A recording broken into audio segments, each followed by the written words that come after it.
எல்லாத்துக்கும் கோவப்படுறது. நேத்து ஒரு விஷயம் நடந்தது. பாட்டு பாடி பாட்டு அந்த டான்ஸ் இதுல வந்துட்டு ஒவ்வொரு டீம் பெர்ஃபார்ம் பண்ணாங்க. அந்த பழைய கேம் ஒண்ணு இருக்கும்ல. ஆரியமாலா, ஆ ஆரியமாலா சீசன் அதுதான் 7ஓட சீசன் ஆரியமாலா. 7ஓட ஆக்சுவலி நான் அப்படிதான் நெனச்சேன். ஆரியமாலா உள்ள ஓடுது.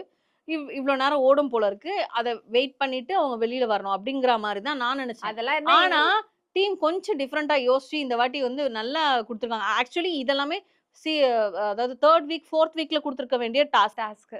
ஸோ அவ்ளோ நல்லா இருந்தது அந்த விக்ரமும் டாஸ்க். அரோராவும் போனது தான் ஐயோ! பாவம் 1 மணி நேரம், 1 மணி நேரம் விக்ரம் பாட்டுக்கே ஆடி, ஆடி ரொம்ப வேர்த்து, வேர்த்து படுத்துட்டாரு.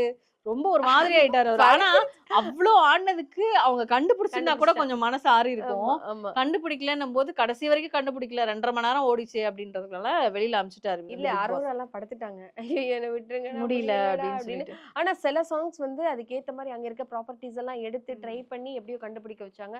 எல்லா பாட்டையும் கண்டுபிடித்த ஒரு டீம் அப்படின்னு பார்த்தா வந்து கனி, ஆதிரை, இது எம்மாடி ஆத்தாடி. எம்மாடி ஆத்தாடி டீம். அதான் எம்மாடி ஆத்தாடி.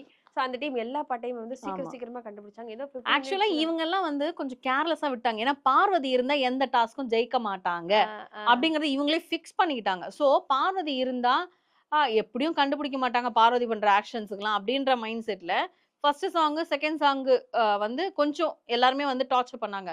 3 சாங் கொஞ்சம் அப்படியே கொஞ்சம் கொஞ்சம் லென்த்தா இழுக்க இழுக்க அந்த ஆட்டுக்குட்டி முட்டையிட்டு அந்த சாங் இழுக்க இழுக்க இழுக்க எல்லாருக்கும் வந்து என்ன ஆயிடுச்சுன்னா, ஓகே நம்மள மாரி டைம் எக்ஸ்டெண்ட் ஆகும்னு நெனச்சு போய் ஃப்ரீயா உட்காந்துட்டாங்க. யாரும் டிஸ்டர்ப் பண்ணல.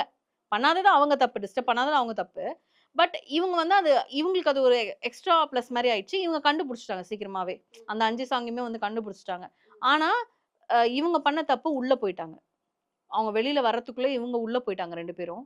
அதுக்கு மத்தியானம் பயங்கரமான ஒரு ரோஸ்ட் மாரி பண்ணாரு பிக் பாஸ். அது எல்லாமே எபிசோட்ல கட் ஓ! ஆயிருச்சு. முடிஞ்ச உடனேயா? இல்ல. ஆமா. முடிஞ்ச உடனே பிக் பாஸ் வந்து லிவிங் ஏரியான்னு சொல்லிட்டாரு. கமருதீனையும், பார்வதியும். ஆனா, அவங்க ட்ரெஸ் எல்லாம் அவுத்துட்டு வரதுக்குள்ள இவங்க 2 பேரும் எக்ஸைட்மென்ட்ல உள்ள போயிட்டாங்க. யாரு? ஆதிரையும், கனியும் உள்ள போயிட்டாங்க. Okay, okay, okay. ஆக்டிவிட்டி ஏரியாவுல. அப்போ போயிட்டு அங்க எல்லாம் ஹக் பண்ணி குதிக்கும்போது, அவரு அங்கருந்து அதாவது அப்படின்னு சொல்ல ஸ்டார்ட் பண்றாரு. ஐயோ! Sorry big boss, sorry big boss. அப்புறம் வந்ததுக்கு அப்புறமா, நீங்களா உங்க இஷ்டத்துக்கு நான் லிவிங் ஏரியா கூப்பிட்டு அங்க போவீங்க, இங்க வருவீங்கன்னு சொல்லிட்டு, அதாவது எவ்வளோ நேரம் ஆச்சுன்றது சொல்லவே இல்ல. கடைசி சொன்னாரு. அது வந்து நைட்டு இவங்களோடது முடிஞ்சதுக்கு அப்புறம் தான் இவங்க ரொம்ப கெஞ்சி கேட்டாங்க. அப்ப கூட இவங்க ஜெயிச்சுட்டாங்கன்னு தான் சொன்னாரு. டைமிங் சொல்லல. அந்த டைமிங்க்காக ரொம்ப நேரமா கெஞ்சினாங்க. அதுக்கப்புறமா தான் சொன்னாரு டைமிங். 16 நிமிஷம் அப்படிங்கிறத வந்து